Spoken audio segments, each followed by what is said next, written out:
اگر ابلیس اللہ کو مانتا تھا، اس نے اللہ سے بات بھی کی، اس نے مہلت بھی مانگی، تو پھر اس کی توبہ کیوں قبول نہ ہوئی؟ پھر ابلیس کا گناہ اتنا بڑا تھا کہ اس کے لیے مغفرت کی دروازہ ہمیشہ کے لیے بند ہو گیا۔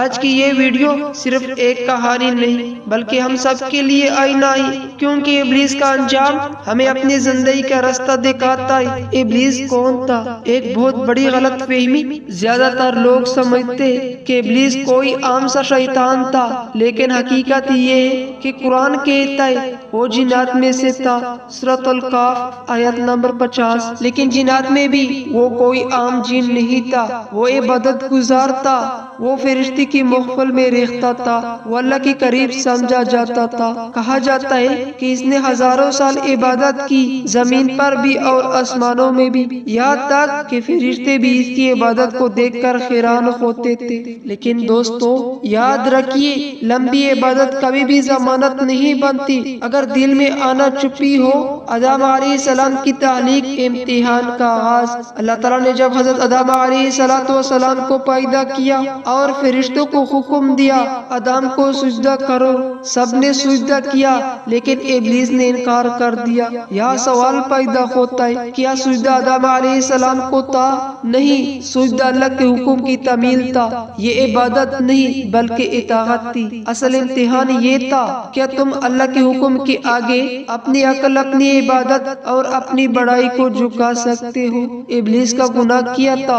ابلیس نے کہا میں اس سے بہتر ہوں، مجھے آگ سے پیدا کیا گیا اور اسے مٹی سے۔ یہ ایک جملہ نہیں تھا، یہ زہر تھا، یہ تکبر تھا، یہ خود کو حق پر سمجھنے کا غرور تھا۔ یہاں ابلیس نے 3 بڑے گناہ ایک ساتھ کیے۔ نمبر 1 تکبر، غرور، اس نے خود کو بہتر سمجھا، جبکہ نبی صلی اللہ علیہ وسلم نے فرمایا جس کے دل میں رائی کی دانے کی برابر بھی تکبر ہو وہ جنت میں داخل نہیں ہوگا، مسلم شریف میں۔ نمبر 2 اللہ کے حکم پر اعتراض، اس نے یہ نہیں کہا کہ یا اللہ مجھ سے غلطی ہو گئی، بلکہ کہا کیوں، میں کیوں جھکوں؟ یہ اعتراض تھا، یہ سرکشی تھی۔ نمبر 3 اپنے گناہ کو جواز دینا، ابلیس نے غلطی ماننے کی بجائے دلیل دی، اور یاد رکھیے جو انسان گناہ کے بعد دلیلیں دینے لگے وہ توبہ سے دور ہو جاتے۔ سب سے اہم سوال، کیا ابلیس نے توبہ کی؟ یہاں اگر اکثر لوگ کہتے ہیں سر اگر ابلیس نے توبہ نہیں کی تو پھر سوال ہی کیا،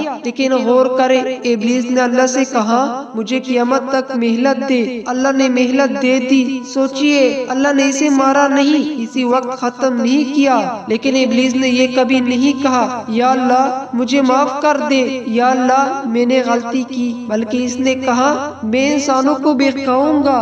یہ توبہ نہیں تھی، یہ بغاوت کا اعلان تھا۔ توبہ کیا ہوتی ہے؟ اصل نقطہ دوستو یا اصل بات سمجھے، توبہ کی 3 شرطیں ہوتی ہیں: گناہ کا اعتراف، دل سے ندامت، آئندہ نہ کرنے کا پختہ ارادہ۔ آپ سوال، کیا ابلیس نے یہ تینوں پوری کیے؟ نہیں، اس نے اعتراف کیا، نہ شرمندہ ہوا، نہ رکنے کا ارادہ کیا، بلکہ اس نے کہا میں انسانوں کو بھی اپنے ساتھ جہنم میں لے جاؤں گا۔ اللہ نے توبہ کیوں قبول نہیں کی؟ اللہ تعالیٰ فرماتے میں جیسے چاہوں معاف کروں، لیکن تکبر کرنے والے میری رحمت سے دور رہے۔ اصل وجہ یہ تھی ابلیس نے اللہ کو قصوروار ٹھہرایا، اس نے کہا چونکہ تو نے مجھے گمراہ کیا اس لیے میں بھی گمراہ کروں گا۔ یہ جملہ اللہ کی عدالت میں سب سے بڑا جرم تھا۔ آدم علیہ السلام کی توبہ کیوں قبول ہوئی؟ یہاں ایک خوبصورت موازنہ ہے۔ آدم علیہ السلام نے کیا کہا اے ہمارے رب، ہم نے اپنے جانوں پر ظلم کیا، اگر تو نے ہمیں معاف نہیں کیا تو ہم خسارے پانے والوں میں ہوں گے۔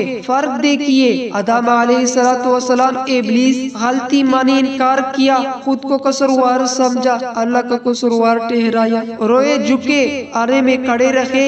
یہ قصہ ہمارے لیے کیا پیغام ہے؟ دوستو یہ قصہ صرف ابلیس کا نہیں، یہ ہر نمازی، ہر داعی، ہر نیکی کرنے والے کے لیے۔ کہا ایسا نہ ہو کہ ہم نیکی کر کے خود کو بہتر سمجھنے لگے، کسی گناہگار کو حقیر سمجھے، نصیحت کے بعد بھی آنا نہ چھوڑے۔ یاد رکھیے اللہ کو گناہ سے نفرت نہیں، اللہ کو تکبر سے نفرت ہے۔ آخری بات دل کو چھو لینے والی، اگر آج کوئی شخص ہزاروں گناہوں کے بعد بھی سر جھکا دے، رو لے اور کہہ دے یا اللہ میں غلط ہوں، تو اللہ فرماتے آ جا، میری رحمت تیرے گناہوں سے بڑی ہے۔ لیکن اگر کوئی شخص نیکی کو پہاڑ لے کر بھی اکڑ جائے تو وہ ابلیس کے راستے پر ہے۔ یا اللہ ہمیں ابلیس کی آنا سے بچا، آدم علیہ السلام کی عاجزی عطا فرما اور ہماری توبہ کو قبول فرما، آمین یا رب العالمین۔ ملتے ہیں نیکسٹ ویڈیو میں، جب تک کے لیے اللہ حافظ۔